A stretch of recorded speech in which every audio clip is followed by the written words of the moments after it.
नमस्कार दोस्तों, स्वागत है आपका हमारे यूट्यूब चैनल पर। दोस्तों, पिछली वीडियो में हमने यूपी ट्रिपल एससी पेट के 50 क्वेश्चनों को हल किया था। आज की वीडियो में हम आगे के क्वेश्चन हल करेंगे। तो चलिए देखते हैं 51 नंबर क्वेश्चन क्या है।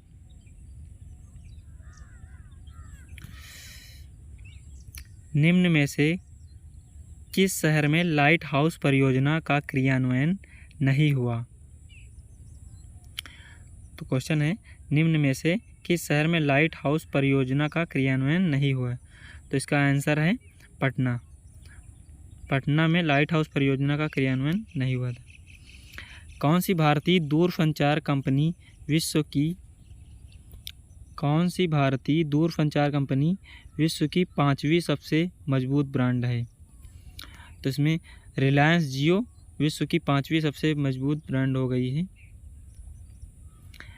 अगला क्वेश्चन है, bold bamboo oasis on lands in drought परियोजना हाल ही में भारत के किस राज्य में शुरू की गई? तो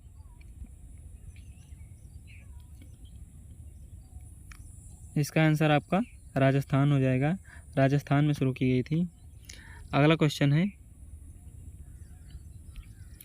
संयुक्त राष्ट्र की कोवैक्स योजना के अंतर्गत कोविड-19 की मुफ्त वैक्सीन पाने वाला पहला देश कौन सा है? तो पहला देश घाना था, जो कोविड-19 की मुफ्त वैक्सीन पाने वाला पहला देश था। अगला क्वेश्चन है, अंतरिक्ष में जाने वाली भारतीय मूल की दूसरी अमेरिकी महिला अंतरिक्ष यात्री कौन है? तो इसका सही जवाब है ए, शिरीषा बांदला। ये भारतीय मूल की दूसरी महिला थी जो अमेरिका से अंतरिक्ष यात्री बनी थी। अगला क्वेश्चन है, उस भारतीय पहलवान का नाम क्या है जिस पर हाल ही में डोपिंग के लिए 2 साल का प्रतिबंध लगाया गया है? तो सुमित मलिक इसका सही जवाब हो जाएगा। आंसर बी सही हो जाएगा। अगला क्वेश्चन है, भारत का वह कौन सा प्रथम राज्य है जहां end to end e cabinet प्रणाली लागू की गई है? तो इसका आंसर बी होगा, हिमाचल प्रदेश। अगला क्वेश्चन है, किस भारतीय मंत्रालय द्वारा हाल ही में 2019 व 20 के लिए UDISE शुरू किया गया है? तो शिक्षा मंत्रालय द्वारा UDISE शुरू किया गया था, इसलिए आपका सही जवाब बी हो जाएगा।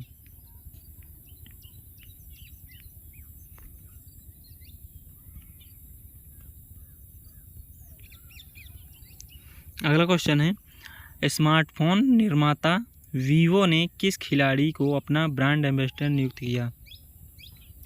तो विराट कोहली को अपना ब्रांड एम्बेसडर वीवो ने नियुक्त किया था। अगला क्वेश्चन है, आर्टिफिशियल इंटेलिजेंस AI आधारित पोर्टल सुपैक भारत में किस न्यायालय के लिए शुरू किया गया? इसका सही जवाब है सर्वोच्च न्यायालय, सुप्रीम कोर्ट द्वारा ये सुपैक शुरू किया गया था। अगला क्वेश्चन है, कितने भारतीय राज्य नेपाल से सीमा साझा करते हैं? कितने भारतीय राज्य नेपाल से सीमा साझा करते हैं? तो इसका सही जवाब ए है, आंसर 5। 5 राज्य नेपाल से सीमा साझा करते हैं। अगला क्वेश्चन है, निम्न में से कोस्टा रिका की राजधानी कौन सी है? तो option A Beijing, option B जॉनसोस, option C Delhi, option D Dhaka. तो बीजिंग सभी जानते हैं चीन की राजधानी, दिल्ली तो भारत की, ढाका बांग्लादेश की। तो सान जोस आपकी आंसर सही हो जाएगा, आंसर बी। अगला क्वेश्चन है, केंद्र शासित प्रदेश लक्षद्वीप की आधिकारिक भाषा निम्न में से क्या है? तो इसकी आधिकारिक भाषा मलयालम है, इसलिए आपका आंसर बी सही हो जाएगा। अगला क्वेश्चन है, भारत के संविधान के अनुसार लोकसभा के सदस्यों की अधिकतम संख्या क्या है? तो लोकसभा के सदस्यों की अधिकतम संख्या 552 हो सकती है, इसलिए आपका आंसर डी सही हो जाएगा। अगला क्वेश्चन है, हिंदी दिवस कब मनाया जाता है? हिंदी दिवस कब मनाया जाता है? ऑप्शन ए सितंबर 14, ऑप्शन 2 अक्टूबर 1, ऑप्शन सी नवंबर 2, ऑप्शन डी अक्टूबर 3। तो आपका सही जवाब सितंबर 14, ऑप्शन ए सही हो जाएगा। अगला क्वेश्चन है, निम्न में से कौन सा देश सार्क का सदस्य नहीं है? सार्क का कौन सा देश सदस्य नहीं है? ए नेपाल, बी बांग्लादेश, सी अफ़गानिस्तान, डी म्यांमार। तो आपका सही जवाब म्यांमार हो जाएगा, क्योंकि म्यांमार सार्क का सदस्य नहीं है। सार्क में कुल 8 देश हैं। नंबर 1 पर आपका मालदीव आता है। नंबर 2 पर श्रीलंका, भारत और पाकिस्तान, अफ़गानिस्तान, बांग्लादेश और भूटान, ये 8 देश आते हैं। सार्क में ये कुल 8 देश आते हैं, इसलिए इसमें म्यांमार नहीं आता है, इसलिए आपका आंसर डी सही हो जाएगा, म्यांमार।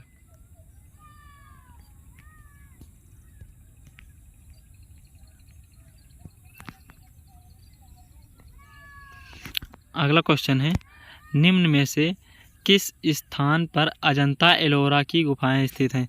ए बेंगलुरु, बी दिल्ली, सी औरंगाबाद, डी लखनऊ। तो इसका सही जवाब औरंगाबाद होगा, ऑप्शन सी सही हो जाएगा। अगला क्वेश्चन है, ओणम किस भारतीय राज्य केंद्र शासित प्रदेश का सांस्कृतिक उत्सव है? ए असम, बी केरल, सी तमिलनाडु, डी कर्नाटक। तो ऑप्शन बी सही हो जाएगा, केरल राज्य का ओणम सांस्कृतिक उत्सव है। अगला क्वेश्चन है,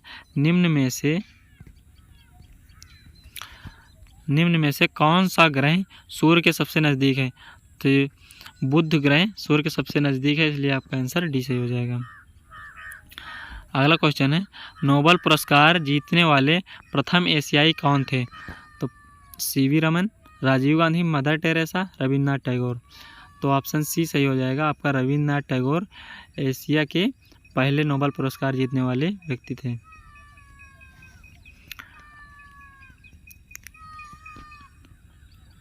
अगले क्वेश्चनों में दिया है, निम्नलिखित गद्यांशों को ध्यानपूर्वक पढ़िए तथा उस पर आधारित 1 से 75 के उत्तर चुनिए। तो गद्यांश है, धरातल पर युद्ध की विभीषिकाओं को सदा के लिए समाप्त करने के लिए गांधी जी ने विश्व को अहिंसा रूपी अस्त्र प्रदान किया। गांधी जी कहा करते थे कि प्रेम अहिंसा के द्वारा विश्व के कठोर से कठोर हृदय को भी कोमल बनाया जा सकता है। उन्होंने इन सिद्धांतों का परीक्षण भी किया और वे नितांत सफल सिद्ध हुए। हिंसा से हिंसा बढ़ती है, घृणा से घृणा को जन्म देती है और प्रेम से प्रेम की अभिवृद्धि होती है। अतः यह निश्चित है कि बिना प्रेम और अहिंसा के विश्व में शांति स्थापित नहीं हो सकती। शांति के अभाव में मानव जाति का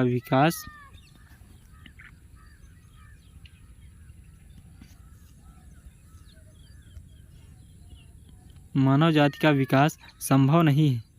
प्रत्येक राष्ट्र का स्वर्णिम युग वही कहा जाता है जबकि वहाँ पूर्ण शांति और सुख रहा हो तथा उत्तमोत्तम रचनात्मक कार्य किए जाते हों। भौतिक दृष्टि से व्यापार और कृषि की उन्नति भी शांति काल में ही संभव होती है। अतः हम यदि विश्व का कल्याण चाहते हैं तो हमें युद्ध का बहिष्कार करना होगा। अहिंसा और प्रेम की भावना से विश्व में शांति स्थापित करनी होगी, तभी विश्व में सुखमय एवं शांतिमय राज्य की स्थापना संभव होगी। तो ये आपका पूरा गद्यांश था। अब इस पर आधारित ये क्वेश्चनों के उत्तर देने हैं। पहला क्वेश्चन 71 नंबर है, विश्व में शांति क्यों आवश्यक है? तो इसमें मानव जाति के विकास के लिए, उत्तमोत्तम रचनात्मक कार्य के लिए, व्यापार और कृषि की उन्नति के लिए, कठोर से कठोर हृदय को भी कोमल बनाने के लिए। तो ऑप्शन ए सही हो जाएगा, मानव जाति के विकास के लिए।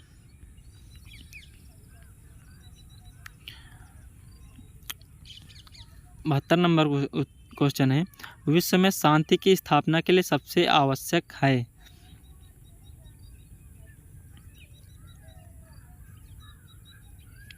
हिंसा और भय, अहिंसा और प्रेम, आत्मीयता और समीपता, परिश्रम और ज्ञान। तो इसका सही जवाब हो जाएगा ऑप्शन बी, अहिंसा और प्रेम। अगला क्वेश्चन है, कठोर से कठोर हृदय को भी कोमल बनाया जा सकता है। सत्य पालन द्वारा, मौन पालन द्वारा, अहिंसा द्वारा, भय द्वारा। तो इसका सही जवाब है ऑप्शन सी सही हो जाएगा, अहिंसा द्वारा। अगला क्वेश्चन है, किसी भी राष्ट्र के स्वर्णिम युग के प्रमुख तत्व हैं। किसी भी राष्ट्र के स्वर्णिम युग के प्रमुख तत्व हैं। धन और वैभव, धन और सम्मान, अध्यात्म और उपासना, शांति, सुख और रचनात्मक कार्य। तो ये ऑप्शन डी सही हो जाएगा, शांति, सुख और रचनात्मक कार्य। अगला क्वेश्चन है, नितांत शब्द का उपयुक्त पर्याय है। तो नितांत शब्द का उपयुक्त पर्याय ऑप्शन बी बिल्कुल हो जाएगा। आगे फिर गद्यांश दिया हुआ है, इसको हम फिर पढ़ते हैं, फिर आगे उत्तर देते हैं। विज्ञान आज के मानव जीवन का अविभाज्य एवं घनिष्ठ अंग बन गया है। मानव जीवन का कोई भी क्षेत्र विज्ञान के अश्रुतपूर्व आविष्कारों से अछूता नहीं रहा।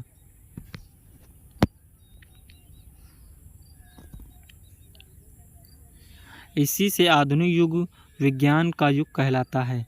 आज विज्ञान ने पुरुष और नारी, साहित्यकार और राजनीतिक, उद्योगपति और कृषक, पूंजीपति और श्रमिक, चिकित्सक और सैनिक, अभियंता और शिक्षक तथा धर्मज्ञ और तत्वज्ञ सभी को और सभी क्षेत्रों में किसी न किसी रूप में अपने अप्रतिम प्रदेय से अनुग्रहित किया।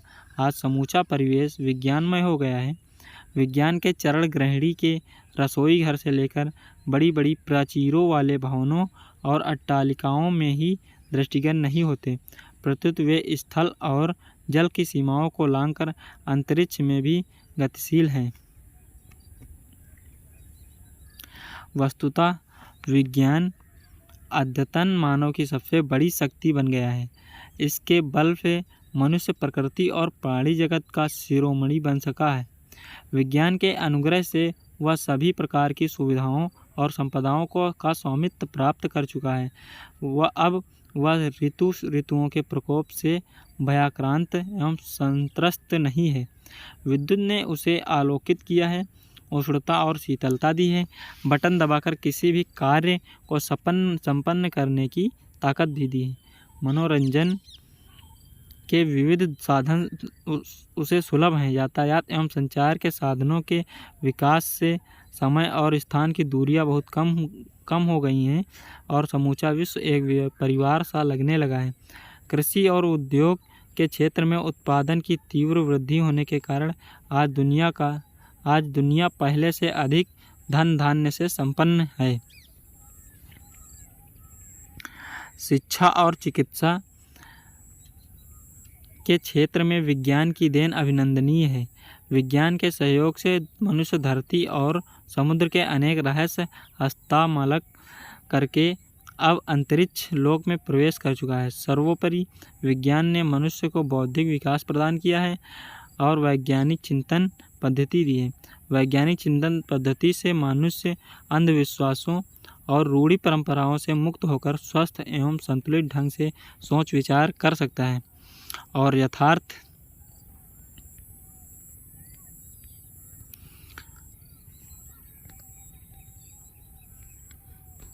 एवं सम्यक जीवन जी सकता है। इससे मनुष्य के मन को युगों के अंधविश्वासों,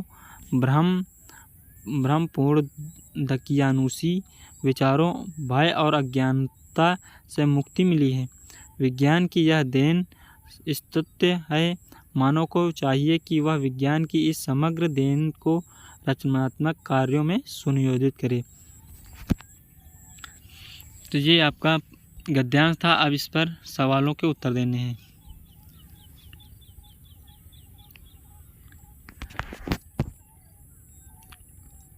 छिहत्तर नंबर क्वेश्चन है, विज्ञान मानव की सबसे बड़ी शक्ति इसलिए कही गई है क्योंकि इसके बल पे मनुष्य विद्युत शक्ति का स्वामी है, प्रकृति और प्राणी जगत का सिरमौर है, सभी भौतिक सुविधाओं से संपन्न है, अंतरिक्ष के क्षेत्र में हस्तक्षेप कर सकता है। तो इसमें आपका ऑप्शन सही बी हो जाएगा, क्योंकि प्रकृति और प्राणी जगत का सिरमौर है। अगला क्वेश्चन 77 नंबर है। वैज्ञानिक चिंतन पद्धति ने मनुष्य का सबसे बड़ा उपकार यह किया है कि उसे मुक्ति मिली है संतुलित अनुचिंतन से, पुरानी शिष्ट औपचारिकताओं से, भ्रमपूर्ण रूढ़िवादी विचारधारा से, प्राचीन सांस्कृतिक परंपराओं से। तो वैज्ञानिक चिंतन पद्धति ने मनुष्य को भ्रमपूर्ण रूढ़िवादी विचारधारा से मुक्त किया है, इसलिए आपका आंसर सी सही होगा। क्वेश्चन नंबर 78 है। विश्व के परिवारवत लगने का प्रमुख कारण है यातायात एवं संचार साधनों का विकास, विज्ञान की गतिशील शक्तियाँ, विज्ञान की जीवन से घनिष्ठता, विश्व बंधुत्व की भावना का विकास। यातायात एवं संचार साधनों का विकास, इसलिए विश्व परिवार की तरह लगने लगा है। अगला क्वेश्चन है। हस्तामलक शब्द से अभिप्रेत है, मतलब अभिप्राय क्या है? हस्तामलक शब्द से अभिप्रेत है अस्पष्ट, अस्पष्ट परंतु सायास बोधगम्य, पास में रखे आंवले की तरह, हाथी के लिए आंवले की तरह, स्पष्ट और अनायास बोधगम्य। तो ऑप्शन डी आपका सही हो जाएगा, स्पष्ट और अनायास बोधगम्य। अगला क्वेश्चन है। वैज्ञानिक चिंतन पदबंध से आशय है। वैज्ञानिक चिंतन पदबंध से आशय है परंपरागत चिंतन, भावात्मक चिंतन, वैज्ञानिकों द्वारा किया गया चिंतन, स्वस्थ एवं संतुलित चिंतन। तो स्वस्थ और संतुलित चिंतन वैज्ञानिक चिंतन पदबंध से आशय है, इसलिए आपका आंसर डी सही हो जाएगा। अगला क्वेश्चन है।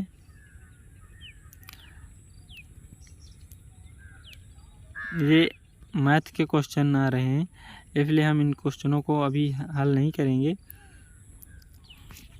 तो यहीं पर यह वीडियो समाप्त करते हैं। यदि आपको हमारी वीडियो अच्छी लगी है तो कृपया कर वीडियो को लाइक करें, शेयर करें और चैनल को सब्सक्राइब करें। धन्यवाद।